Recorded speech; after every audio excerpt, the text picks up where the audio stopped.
Señores, continuamos aquí con el desarrollo de su espacio Diario 16. Me engalana la presencia del doctor Fulgencio Severino, uno de los mejores cardiólogos que tiene la República Dominicana. Doctor, mis saludos y respeto para usted. Buenos días, Miosotti, ¿cómo te vas? A mí me va todo excelentemente bien, a pesar de que hay apagones, a pesar de que hay una situación económicamente hablando difícil en el país completo. Pero a pesar de las vicisitudes y los contratiempos, solamente por el simple hecho de estar vivo, estamos bien. Porque tú sabes que hay muchas personas que dicen que está bien porque se ven en el reflejo de la televisión, de los carros de lujo que hay, de los buenos restaurantes. Ajá. Tú le preguntas a un muchacho que está ahí en la avenida limpiando vidrio, ¿y cómo tú estás? Bien. Pero ¿cómo que tú estás bien? Tú estás limpiando vidrio, sí, pero hay muchos carros bonitos. Tú sabes, o sea, hay gente que se está mirando en el reflejo de todo lo que nos proyectan los demás, tú exactamente. Sabes. Entonces, pero bien, hay que esperar a ver cómo no se puede quitar eso. Sí. Escuche esto, doctor. Uno de los diarios de la prensa escrita puso y colocó una pregunta para que la gente diga cuáles deberían ser las prioridades del gobierno en estos 4 años que ya inicia de manera formal a partir de mañana, 16 de agosto. Si yo le pregunto al doctor Fulgencio Severino cuáles deberían ser esos aspectos que deberían ser prioridades para el gobierno y por consiguiente que serían como parte del beneficio para este pueblo, ¿cuáles serían? Si me lo pudiese enumerar en varios puntos. Cumplir con el capítulo 2 de la Constitución. Ahí están los derechos fundamentales, alimentar a la persona, o sea, garantizar alimentación a la persona. Eso quiere decir que el empleo es una prioridad básica, fundamental. Y el otro elemento que va acompañado del empleo son las pensiones, que son los 2 mecanismos mediante los cuales la gente tiene ingresos. Pensiones, por un lado, cuando ya no puedo trabajar, y empleo. Bien. Segundo elemento que está en el capítulo 2 de la Constitución, salud. O sea, hay que garantizar que la gente tenga acceso a servicios de salud todo el tiempo, sin límite, sin límite. Quiere decir que la gente tiene que tener acceso a medicamentos, a un hospital que cuando se enferme encuentre la atención de la calidad de vida. O sea, no es tener un cacarón de hospital, es tener un hospital donde cuando usted llegue y hay que hacerle un trasplante, haya para hacérselo. Hay que hacerle un tratamiento de cáncer, haya para hacérselo. Es decir, que la gente no tenga que venir de Montecristi aquí a la capital para recibir un tratamiento. Tercer elemento que es para mí fundamental, acceso a servicios básicos como son energía y agua potable. Hoy en día no hay posibilidades de que la familia dominicana, en sentido general, puedan alcanzar el desarrollo si no tienen acceso a energía. ¿Por qué? Porque la energía es base hoy de todas nuestras actividades. Hasta para planchar una ropa necesita energía. Para tú lavar necesita energía eléctrica. Para tú estudiar necesita energía eléctrica. ¿Cuál es la diferencia entre un hogar donde hay energía permanentemente en términos de rendimiento escolar y en otros que no lo hay? El que tiene energía 24 horas puede tener la computadora, el internet, todos estos elementos que son accesorios muy importantes en la educación. Pero un negocio, como tú pones un negocio de lo que sea si no tiene energía eléctrica. O sea, tú puedes poner un negocio que necesite refrigeración, como la mayoría de las cosas, como son las bebidas, los alimentos, impulsar una máquina si no hay energía eléctrica no puede. Entonces, y el servicio de agua potable. Nosotros tenemos muchas enfermedades por la deficiencia de agua. La gente gasta mucho dinero detrás de tener agua. O tiene que hacer cisterna, tiene que tener bomba, tiene que tener tinaco, o sea, ¿cuáles otros elementos yo creo que deberían ser prioridad del gobierno? Bueno, a partir del Tratado de Libre Comercio entre República Dominicana y Estados Unidos, hoy los productores están en muchos riesgos, en muchos riesgos. Entonces tiene que haber un mecanismo de compensación de ese riesgo, porque fueron políticas públicas No que la negociaron los productores de República Dominicana con los productores de Estados Unidos, la negoció el gobierno, de gobierno a gobierno. Cuando el gobierno negocia a nombre de la población, tiene que garantizar que las externalidades negativas de sus políticas, él tiene que buscar los recursos para garantizarlo. De ahí que hoy se quejan, y yo he estado aquí donde he visto los lecheros quejándose, hoy están en riesgo la mayoría de los productores, y el gobierno tiene que buscar mecanismos de compensación frente al impacto que va a tener el Tratado de Libre Comercio en la sociedad, de manera muy concreta en la producción. Y me quedaría último, que es una preocupación muy importante, de cómo afrontar el tema del endeudamiento. O sea, para todo el que tiene algún nivel de conocimiento de los números, sabe que no es posible que el año que viene vayamos a gastar 121.000 millones de pesos solamente en pago de interés en la deuda. Y estamos hablando que eso es casi el 20% de todo lo que son los ingresos de la República Dominicana, solo en intereses. ¿Cómo vamos a afrontar esto? ¿Cómo es que lo vamos a afrontar? Sin que afectemos todo lo que tiene que ver con la parte del gasto social, sin que afectemos la educación, sin que afectemos los pocos gastos que tiene el gobierno en salud. Entonces, como que hay que hacer un reajuste. Naturalmente, para lograr eso, el gobierno tiene primero que comprometerse con todos estos ladronazos que tiene el gobierno, sacarlo.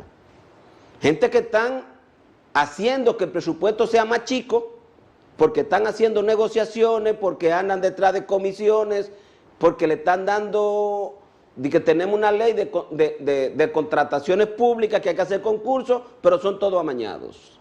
O sea, la mayoría de quienes son beneficiados venden equipo malo, en sobreprecio, todo, ninguna de esas ventas soportan un estudio de mercado. Ninguna de las compras que hace el Estado soportan estudios de mercado. O sea, el mismo producto que compran, ¿cuánto cuesta en el mercado? Real y efectivamente, en el gobierno cuesta 2 veces. Entonces, el gobierno tiene que buscar el mecanismo para que este país no caiga en una crisis financiera de magnitudes que todos tengamos que arrepentirnos. Porque a nadie beneficia, ni nos beneficia a nosotros, y mucho menos, bueno, al pobre menos. Porque en la mayoría de las veces la crisis financiera, los gobiernos terminan cubriéndola con impuestos, y ya este país no soporta más impuestos, se encarecer más los productos de primera necesidad sobre la base de buscar recursos en una sociedad que tiene salario de miseria. Estamos hablando de salario de miseria, porque aquí la mayoría de las personas ganan menos de 8,000 pesos. Estamos hablando que el 40% gana menos de 8,000 pesos. El 60% gana menos de 12,000 pesos de lo que cuesta la canasta básica mínima de República Dominicana, que según el Banco Central es de 13,000 pesos. Es decir, es lo mínimo, dice el Banco Central, con lo que una familia pudiera vivir. Pero resulta que en el propio gobierno el 40% gana menos de 8,000 pesos. Yo percibo, doctor, que hay como ese saborcito en estas horas, antes del 16 de agosto, de que si se produce tal vez un cambio que nadie sabe hasta que se produzca a partir de mañana, y que nos lo den a conocer en lo que resta de la semana. Si se deja en el renglón de lo que tiene que ver los mismos funcionarios que tienen ahí 10 y 12 años, y que el único cambio sea que si ese funcionario tiene aquí en esta cartera, vamos a poner 12 años consecutivos, cambiarlo para aquella entidad, ¿tiene algún tipo de gracia favorable para un país? Cambiarlo solamente de lugar. De un ministerio a otro. Bueno, déjame decirte que en el mundo de la derecha, y más en estos países pobres, el problema no es la persona, no es el problema. Porque la mayoría de las veces los funcionarios actúan en base a las orientaciones del gobierno. ¿Por qué? Porque el presidente lo puede quitar cuando quiera.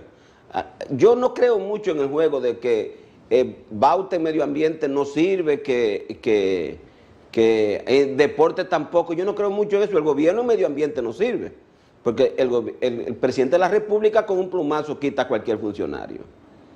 Es decir, el problema es la filosofía del gobierno. O sea, ¿hacia dónde va la filosofía de las políticas públicas? Es decir, ¿usted no cree que digan de que fulano no funciona? No, eso no existe, porque es que todo el mundo es dependiente del presidente de la República. Y el presidente tiene toda la fuerza suficiente para decir quité a este funcionario, él lo ha quitado, porque él quitó el de la OISOE. Claro, según el expediente debió haber estado sometido para que él explicara las irregularidades. Él cambió al que estaba en impuestos internos. Bueno, lo cambió, igual lo pudo haber quitado a Guarocuya Félix. Si el gobierno tiene todos los poderes para con un plumazo quitar y poner. Entonces, cuando se está hablando de políticas públicas, en estos países el jefe del Ejecutivo es el presidente de la República. Entonces, yo pienso que el tema no es si es uno o es otro funcionario. El problema es si el presupuesto que está destinado a una cartera o a una función determinada es el adecuado para que la población reciba los beneficios de la política pública. Ahora, en términos filosóficos, el gobierno tiene que cambiar de filosofía. En vez de tener una filosofía para beneficiar a los funcionarios y a los amigos de los funcionarios, tiene que entrar como centro de la política pública la población. Eso lamentablemente no está.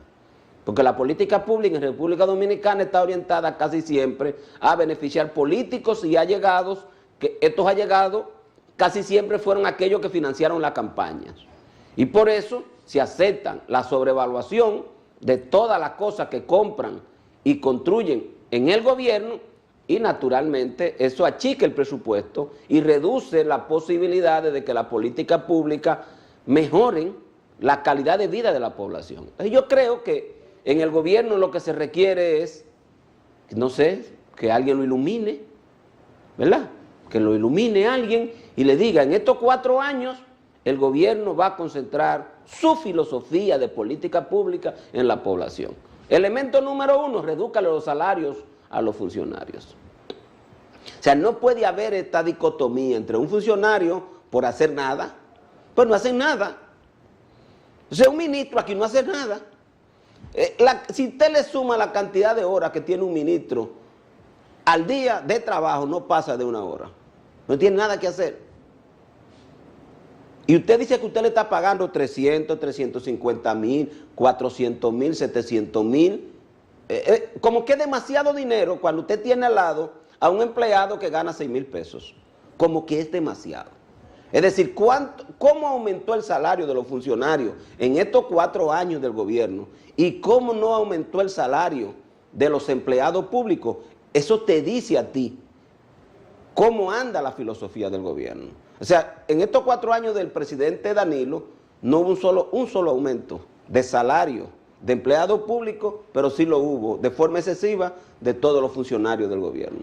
O sea, los ministros empezaron a ganar de 200 mil pesos, pasaron a 300 mil pesos todos. Esos son de los puntos que yo no les veo esperanzas de que vaya a cambiar a partir de mañana. Bueno, pero tiene que haber, porque el gobierno tiene que saber que durante estos 4 años que pasaron tuvimos una inflación acumulada de más o menos un 15 a un 20%. O sea, la gente en el propio gobierno tuvo una devaluación de los ingresos que tenía, entonces no puede seguir igual. O sea, el presidente tiene que mandar un mensaje claro de que va a mejorar la calidad de vida de la gente, y uno de estos elementos es el tema del salario, como dije, el empleo, y nosotros tenemos en expectativa como algo fundamental que el gobierno incluya en el presupuesto del 2017 las pensiones no contributivas. O sea, la Ley de Seguridad Social ya tiene hoy 15 años de haberse aprobado, de haberse promulgado. La ley manda que el gobierno en 3 años debía estar implementando las pensiones no contributivas. Ahí tenemos más o menos 750 mil personas entre discapacitados, madres solteras desempleadas, con hijos menores de 18 años y personas adultas mayores de 60 años que no están empleadas y que no tienen ingresos económicos. Ahí hay más o menos 750 mil personas que requieren una pensión no contributiva. Es pequeña lo que le da la ley. Hubo un decreto inicial que el presidente de la República anterior había determinado que ninguna pensión podía ser menos de 5 mil pesos. Si uno calculara esto haría más o menos 40, 45 mil millones de pesos para mejorar la vida de ese casi millón de personas. Entonces el gobierno tiene que mandar un mensaje. O sea, el presupuesto tiene que concentrarse en esas necesidades fundamentales de la población, en este periodo. Sí, pero hay algo, doctor, Y quiero que usted esa parte me lo coloque ahí, ahora mismo, donde usted está haciendo ese análisis. Yo lo puedo denominar como un fenómeno, que antes uno se ponía y colocaba y decía que el comité político tiene poderes fuertes porque siempre hay que una reunión del comité político para ver y para debatir y analizar puntos, y después de esa reunión se le dice al pueblo lo que se ha tomado como decisión de ese grupo. Entonces a mí me parece que al menos los gobiernos del PLD no gobiernan solos, sino que es un gobierno, una especie como de gobierno compartido, cuando ellos lo llaman de apoyo de otras organizaciones, pero un gobierno compartido entre un grupo de un comité político y la figura presidencial. Ese es un nuevo fenómeno que descubrimos este último año. Es decir, ya de puntualizado, de estar seguro de lo que uno está diciendo. Bueno, como siempre el gobierno va a ser un gobierno de personas que pudieran tener dos deseos en la vida. Una, trascender por haber hecho algo por su país, y en eso aspirarían a desempeñar la función pública. Porque como tú sabes, la trascendencia está en el desempeño de funciones públicas. ¿Me entiendes? Cualquiera que sea una investigación de importancia, la gente quiere notoriedad. Un acto político de trascendencia, tú quieres notoriedad. Y la gente puede haber personas que tengan ese interés. El otro elemento es repartir las piñatas, que es lo que tú estás señalando. O sea, aquí normalmente los gobiernos lo que hacen es que reparten las piñatas.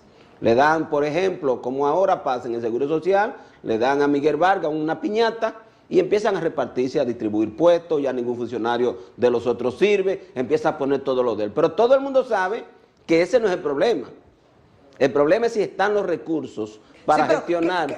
¿Quiénes dirigen? ¿El presidente solamente, sí, el presidente, o el comité político? No, en estos países el presidente. ¿Y por qué tiene que reunirse de manera permanente para discutir los temas de la nación? Eso es ¿cómo le dicen a eso? Cuando tú te reúnes para llorar, tú sabes, tú lloras y dices, y el presidente Fernández sabe más que nadie que no es nadie ahora mismo en el gobierno.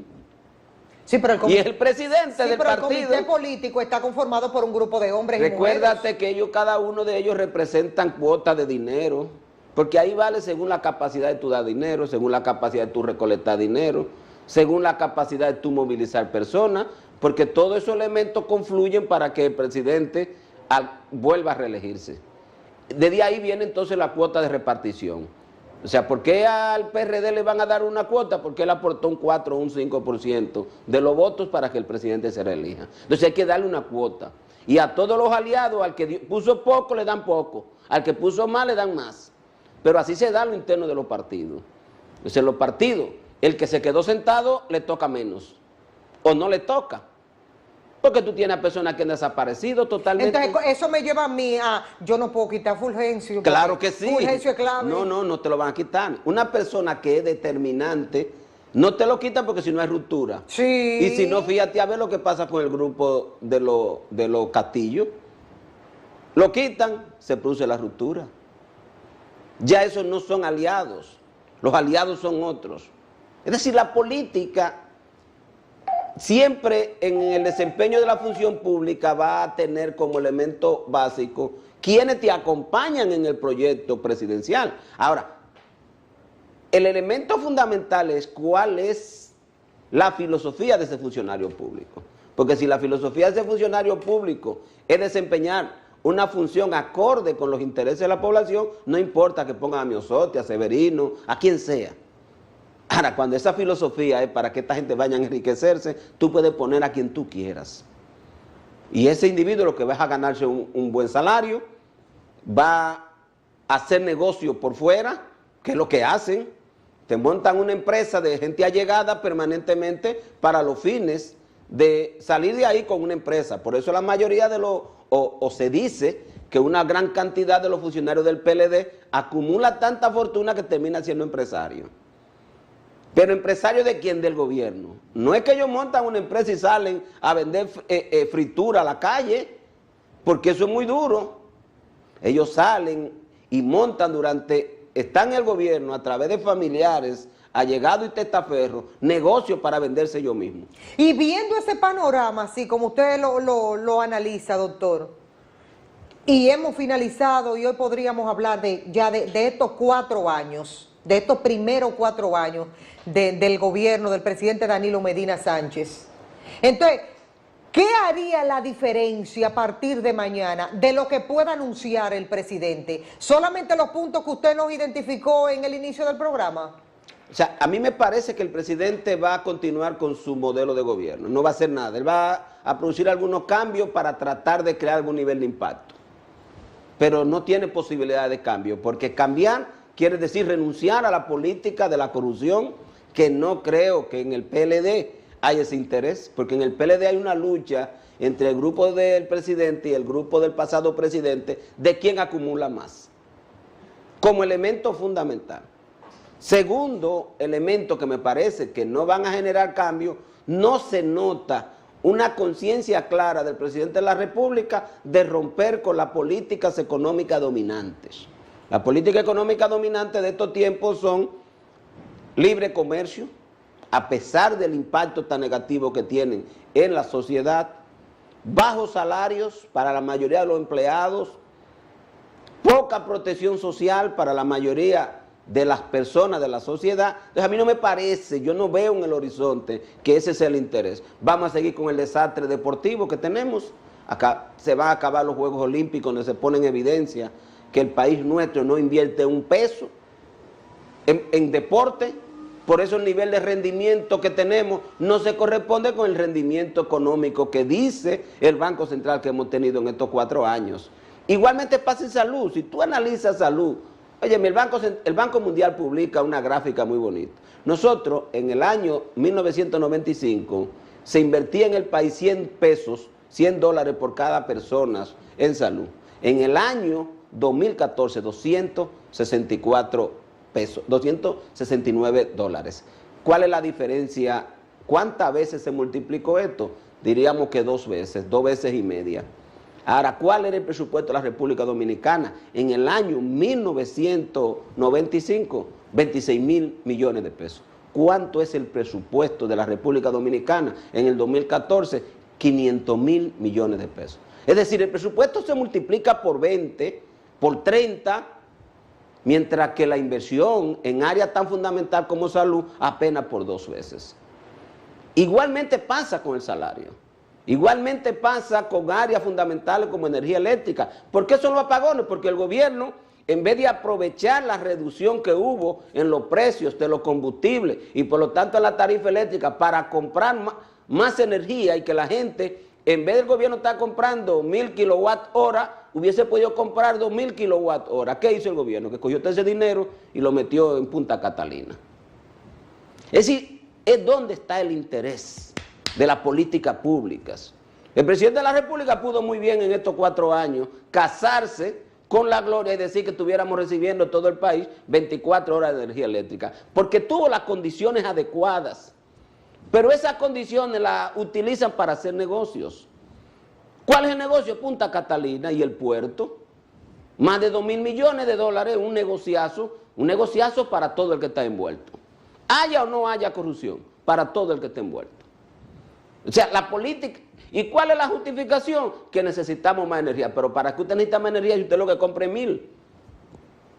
Y usted tiene en el país instalado más de se dice que tenemos más de 3,000 kilowatt-horas instalados. ¿Para qué quiere más? Si usted no tiene con qué comprar lo que hay. Pero ahí está el negocio. Entonces yo creo que lo fundamental en la República Dominicana, y yo se lo digo a la población, esto nada más cambia si la población cambia.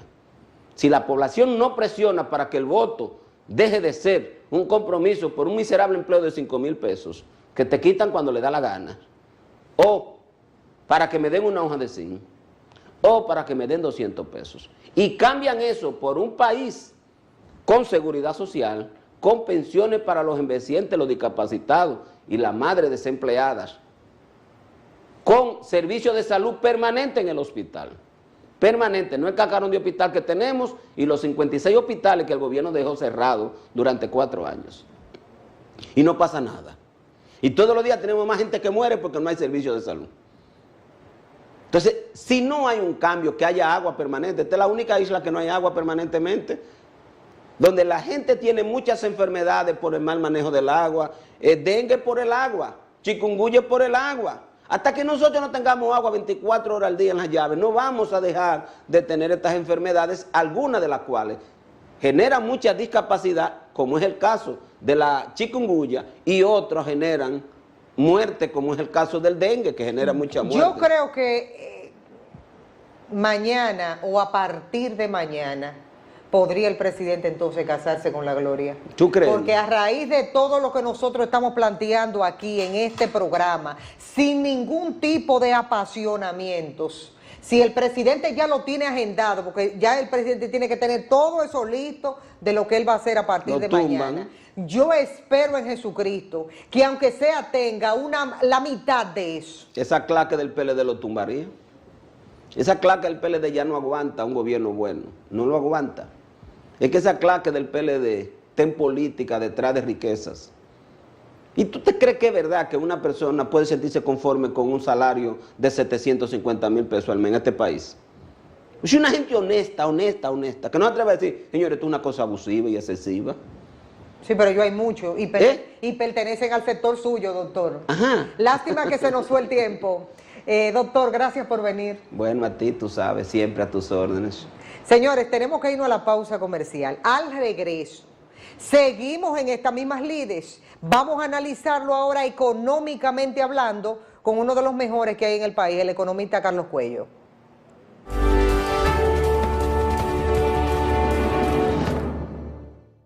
Aprovecha las grandes ofertas de Electrolama y Plaza Lama. Tablet Twin Star, 8 pulgadas, 1 GB de RAM, 16 GB de memoria interna, 4,195. Mini componente LG, USB y multi-Bluetooth. Antes, 9,995. Ahora 8,995. Y televisor LED, 32 pulgadas, HD y entrada USB. Antes 12,995. Ahora 8,995.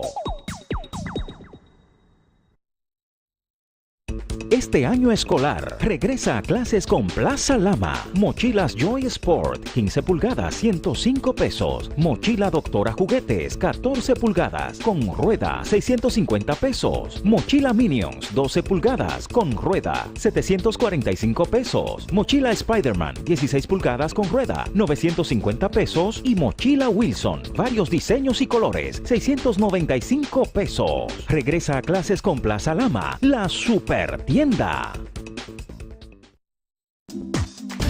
Usted está viendo Diario 16. Troy Motors ha revolucionado su línea de vehículos con sus nuevos camiones Photon. Camiones 2015 con un chasis de 12 a 17 pies de largo reforzado, transmisión manual de 5 y 6 velocidades, freno de motor en el escape y la potencia de sus motores Cummins. Llévatelo hoy mismo con una garantía de 3 años o 100,000 kilómetros. Potencia, durabilidad y rendimiento. Troy Motors, dirección al futuro. Los productos Whirlpool te ofrecen la vida más fácil cuidando lo que más te importa, tu familia. Descubre todas las ventajas de nuestros productos y dale a tu hogar tu toque personal.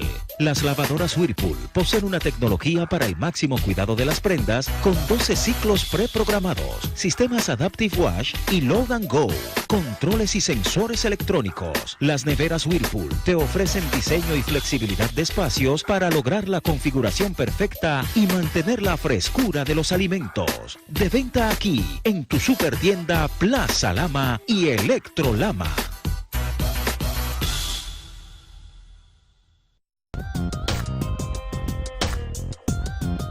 Somos un centro de nutrición capilar dedicado a la nutrición e hidratación profunda y natural del cabello para provocar salud natural sin la necesidad de un alisado o una crema alisadora, en el cual nosotros permitimos que conozca su cabello, la naturaleza de él real y lo pueda manejar como realmente debe ser.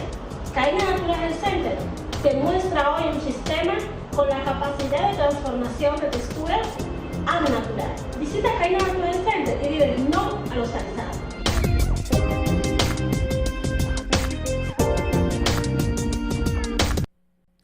muchos hablan del pelo y dice el pelo es el marco de la cara, pero esto hay que complementarlo con una bonita sonrisa. Y esto se logra mostrando unos dientes bien cuidados. Por eso yo les recomiendo el Centro Odontológico de la doctora Jocelyn Novoa.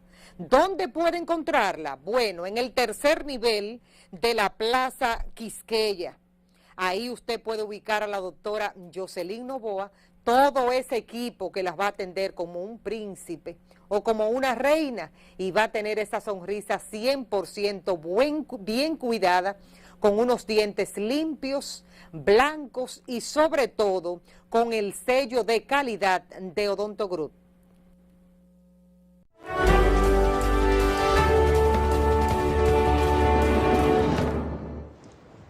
Señores, continuamos aquí con el desarrollo de este su espacio diario 15 de agosto, analizando todo el panorama, los 4 años que prácticamente acabamos de finalizar, más el inicio a partir de mañana de un nuevo cuatrenio del presidente Danilo Medina, un nuevo gobierno. Carlos Cuello nos visita en esta parte del programa, uno de los mejores economistas que tenemos en el país, y es justo y apropiado analizarlo desde diferentes ópticas. Buenos días, licenciado. Buenos días, ¿cómo está?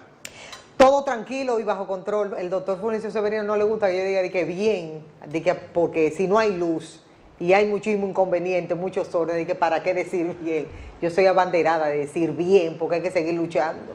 Solamente por el hecho de estar vivo hay que decir que uno está bien. ¿Usted no es partícipe de eso, licenciado? Una realidad. 100%. Totalmente de acuerdo.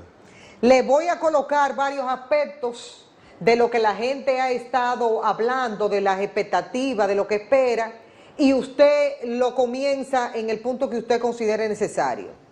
Dice parte de la gente, tomar una decisión firme en materia de seguridad ciudadana, eso sería lo primero. Otra parte habla del trabajo, hay muchos jóvenes que necesitamos trabajo y no encontramos. Es preciso que atienda las necesidades en el sector salud, condiciones de los hospitales, salario médico y construcción de centros en las provincias y municipios. Hay otros grupos que hablan de bajar los artículos de primera necesidad y no ponerle más impuestos al pueblo que no puede más. Invertir para el desarrollo de las provincias más olvidadas, que el desarrollo pueda ser a la par.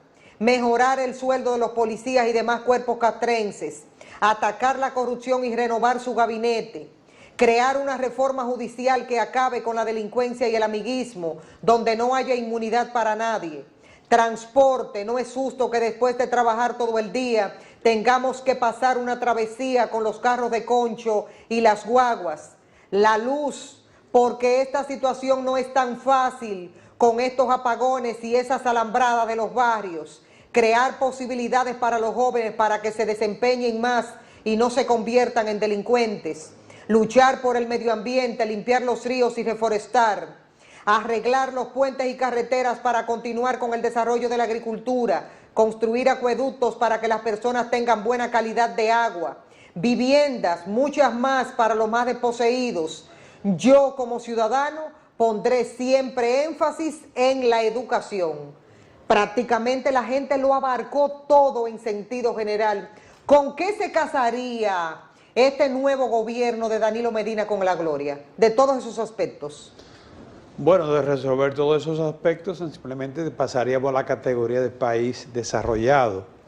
Y eso es un proceso y toma tiempo, es a largo plazo, pero además requiere de recursos cuantiosos que nosotros no tenemos en este momento ni la capacidad de generarlo, ni mucho menos de gestionarlo. A pesar de que se habla de un crecimiento favorable de la economía. Sí, pero para resolver todos esos problemas sería hacer un nuevo país. Tenemos que reconocer las limitaciones que venimos arrastrando, ¿no? Y la calidad de algunos de esos problemas, que son problemas ancestrales, ¿no? Sin embargo, si pasamos balance a lo que son los 4 años, ¿no? Y después nos enfocamos, como tú planteabas en principio, a lo que son las expectativas para este año, yo creo que en los 4 años del primer mandato del presidente Medina, ha habido realizaciones. Sería una mezquindad no reconocerle absolutamente nada. O sea, por ejemplo, en materia de crecimiento de la economía, con todo lo cuestionable que pueda ser y las críticas que se puedan hacer, No hay lugar a dudas que se ha manejado la economía con una dinámica interna que, independientemente de que la distribución haya sido equitativa, que debe ser una aspiración de cualquier sistema económico, ha habido logros en materia de crecimiento. Una tasa promedio de más de un 5%, por ejemplo, para este año, comentábamos en el programa anterior, que la economía dominicana encabeza, es puntera en el crecimiento de la región, según lo que se proyecta para el año en curso. Y ni hablar en un contexto en el que el panorama de la economía latinoamericana es negativo para un menos 0.5. Entonces yo creo que eso es un logro. Eso no es un logro exclusivamente del presidente de la República, vamos a estar claros, es un logro de todo el aparato productivo nacional, pero naturalmente los gobiernos tienen que garantizar, crear, digamos, el ambiente para que fluya la inversión y para que las actividades se desarrollen con normalidad. Si no hay estabilidad macroeconómica, ni tú, ni yo, ni ninguno de los que trabajamos o nos esforzamos porque el país sea cada vez mejor, vamos a poder llevar a cabo nuestras actividades. Entonces yo creo que ese es un logro, ¿no? La preservación de la estabilidad macroeconómica con un nivel de crecimiento sostenible, que es lo más importante, una inflación o un nivel en lo que se refiere al costo de la vida, también bajo control, incluso para este año todavía inferior al 1% en lo que va del año. En el empleo, por ejemplo, el presidente se comprometió que se crearían 100.000 empleos y realmente se han creado más de 100.000 empleos. ¿Son estos empleos de calidad? No, sabemos que hay muchos de estos empleos que son en actividades informales, porque ha habido un apoyo a la microempresa y, para bien o para mal, la microempresa todos sabemos que tiene un cierto nivel de informalidad.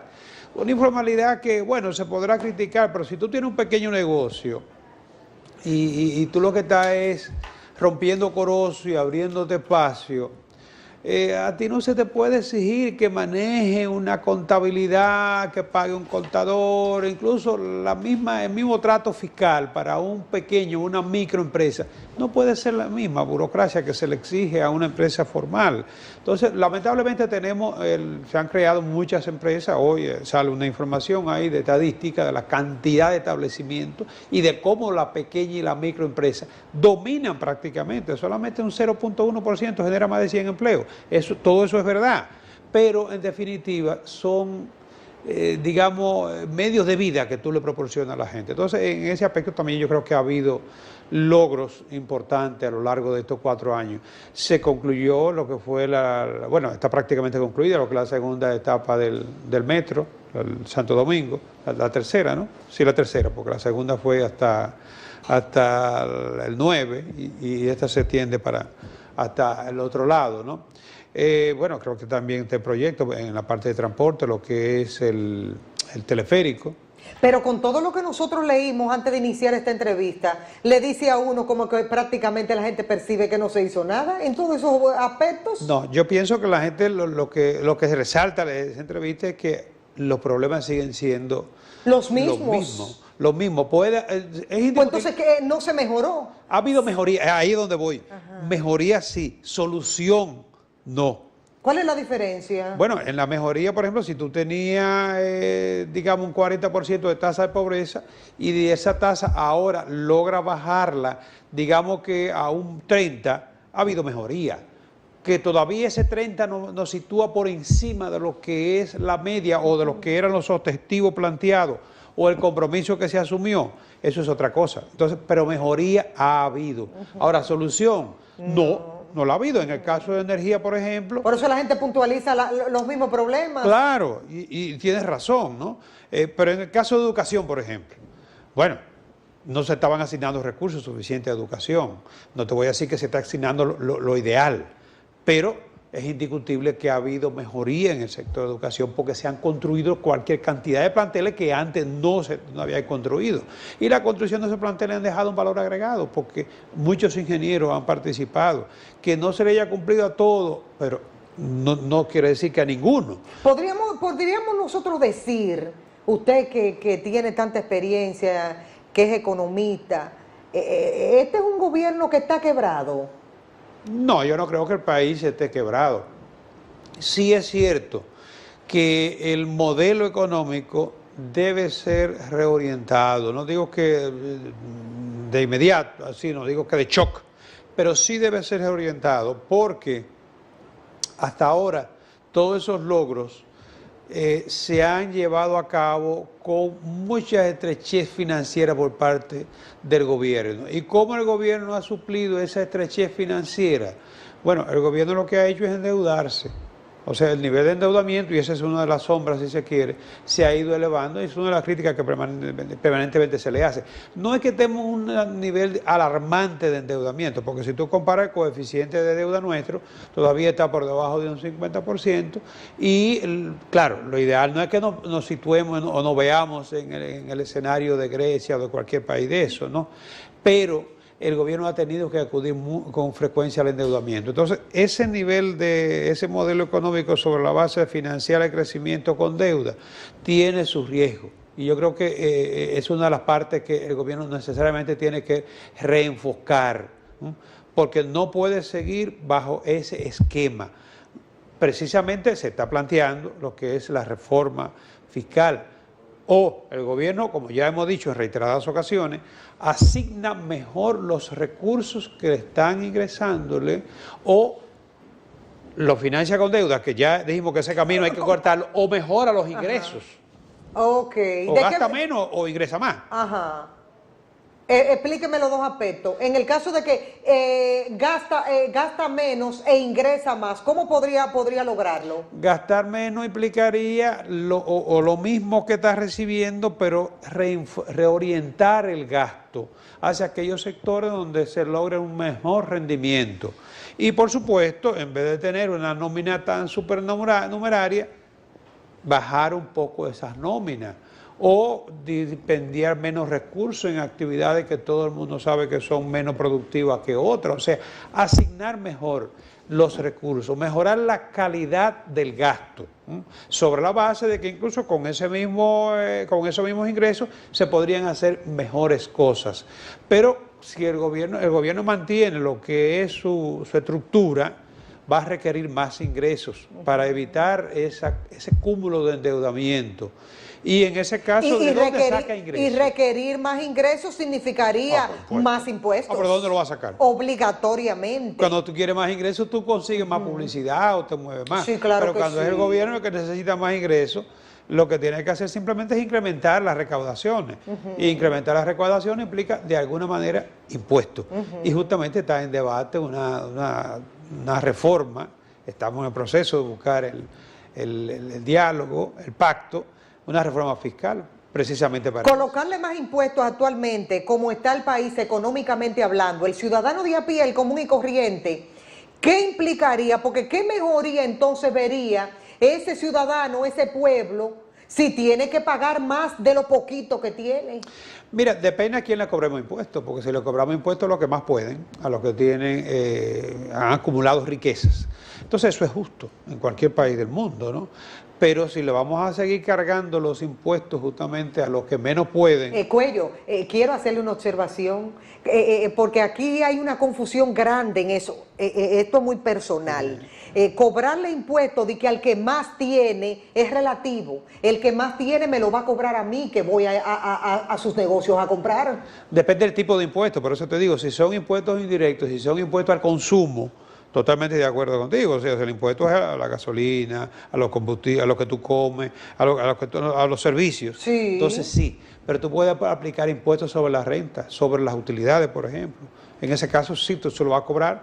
Los bancos, por ejemplo, que están ganando muchísimo dinero, el banco tal ganó 3.000 millones, pues de eso va a pagar un 20, un 30, un 40%, como sucede en cualquier otro país. ¿A qué usted cree que se deba que el gobierno no se casó con la gloria en estos 4 años y lo hizo primero desde hace 4 años? Bueno, es que yo creo que se ha logrado avance. Casarse con la gloria implicaría... No, cobrarle de esa manera, de que a los que más pueden, de esa forma, cobrarle. El problema es como que también, no quisieron buscarse problemas. Sí, el problema es que, ahí voy, el asunto es que la gente que más puede, justamente la que tiene más poder también, para poder bloquearte cualquier iniciativa en ese sentido. Recuérdate que de la reforma pasada, ya van 4 años, cuando el presidente Medina se inició, que hizo una reforma que se puso en práctica al año siguiente, que permitió conjurar hasta cierto punto, morigerar el déficit fiscal que encontró, que no se ha podido eliminar. Obviamente que es un déficit más moderado, 2.8, 2.5, 2.4 para este año, pero hemos trabajado los 4 años del presidente Medina con déficit fiscal. Déficit, repito, moderado. Tan moderado que el presidente Medina no ha tenido necesidad de firmar con el Fondo Monetario Internacional, incluso pagó al Fondo Monetario Internacional por primera vez desde los años 70.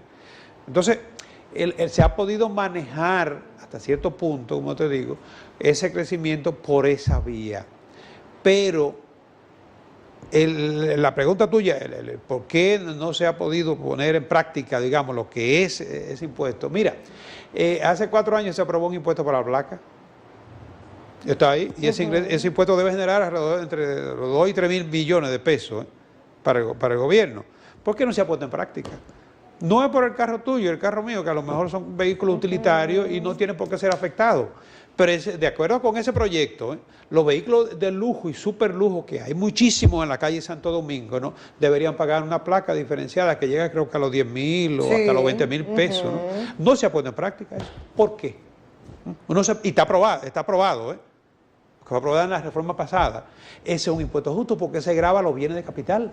El que tiene una propiedad que vale, qué sé yo, 30, 40 millones de pesos. Es porque tiene cuartos. Debe pagar entonces. O una villa en un sitio turístico, que no tengo nada en contra, que la pueda tener, que la tenga, pero debe pagar los impuestos. Entonces, si se agrava a quienes más tienen, si se aplica impuesto a los bienes de capital, olvídate, el que tiene una propiedad de 30, 40 millones es un activo y ese debe pagar más. Entonces, ese no nos afectaría ni a ti, ni a mí, ni a la población. Sí, pero entonces no se pone en práctica. Bueno, como quiere una complicación. Por el poder que tiene, la influencia que tienen esos grupos. Sí. Entonces, lo que te digo, cualquier reforma fiscal que se ponga en práctica para que no afecte a los sectores de bajos ingresos, debe aplicarse a los que más pueden pagar. Desgraciadamente, y hay que reconocerlo, cuando se afecta a los que más pueden, también como quiera, el chiquito se ve, le impacta, porque el chiquito depende del grande. Entonces, si tú, por ejemplo, le aplicas muchos impuestos a las empresas, algunos dirían, por ejemplo, los incentivos, que son impuestos que se deja de pagar con el propósito de que esas empresas los reinviertan y se creen más oportunidades de empleo. Entonces, cuando se afecta el grande, también, desgraciadamente, el chiquito lo sufre. ¿Qué podríamos nosotros esperar como expectativa a partir del 17 de agosto de ahora? En cuanto económicamente hablando, de decisiones que tendría el gobierno que tomar, y si no lo hace, repercutiría de una u otra forma a partir del año 2017. Mira, el presidente Medina tiene a su favor el hecho de que ha venido manejando la economía con una relativa estabilidad a lo largo de estos 4 años. No es el gobierno que se inició en el año 2012, ya tiene una experiencia de Estado. Y yo pienso que construir sobre lo que ya se ha avanzado es un hándicap que él tiene a su favor. Ahora, en estos próximos 4 años yo creo que debe seguir mejorando, cambiando en algunos casos lo que es el esquema que se ha venido siguiendo. Yo te decía, el modelo es insostenible, para hasta cierto punto mejorar o conjurar lo que es el crecimiento económico. Solucionar de raíz los problemas no lo va a poder resolver. Por ejemplo, el problema eléctrico sabíamos que no lo iba a poder resolver, aunque se trazó la pauta de que lo iba a resolver, pero ya hemos visto en el caso eléctrico, por ejemplo, se enfocó por la parte de una planta de un combustible de menor demanda y en consecuencia en ese momento más económico, y al avanzar los trabajos casi terminada esa planta, resulta que ahora los combustibles, que ha sido uno de los grandes aliados del presidente Medina, el precio del barril de petróleo, Lo ha ayudado bastante. No, es una bendición que hemos tenido, ¿no? Pero cuando se comenzó esa planta, tú recuerdas que el petróleo estaba en su punto alto, ¿no?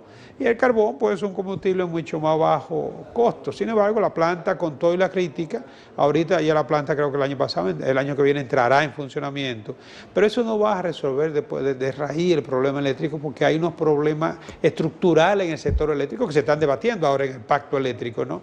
Que aunque tú tengas la capacidad de producción, no va a tener la solución al problema. Naturalmente el problema antes era mucho más grave, porque antes teníamos apagones porque no había capacidad de producir la energía que requería el país y no había tampoco inversión en el sector. Entonces hoy en día tú tienes un sector con una mejor estructura, pero no quiere decir que no sigan habiendo problemas, ¿no?, de logística en el sector. Entonces en el caso de los hospitales, en el caso de la salud, por ejemplo, yo creo que ha habido avances con muchas deficiencias en materia de seguridad social, porque antes no teníamos ni siquiera una seguridad social. Ayer vi que ya el presidente por fin pasó al Sistema Nacional de Salud todos los hospitales del Seguro Social. Esa era la seguridad social que nosotros teníamos, deficiente, con muchísimas limitaciones, que solo cubría creo que el 4% de los asegurados, y la mayoría igual a privada, tanto desordenada. Entonces, yo creo que a base de tumbo, a base de tropiezo, pero se han logrado algunos que otros avances. No sé si le va a poder asignar el 5% a salud, pero sí es evidente que debe seguir canalizando más recursos hacia el sector salud. Bueno, Cuello, lástima que se nos fuera el tiempo. Gracias por venir a compartir con nosotros. Gracias a ti por la invitación. Señores, qué bueno es terminar de esta manera. Mañana tenemos algo especial que compartir con todos ustedes. No se lo pierdan.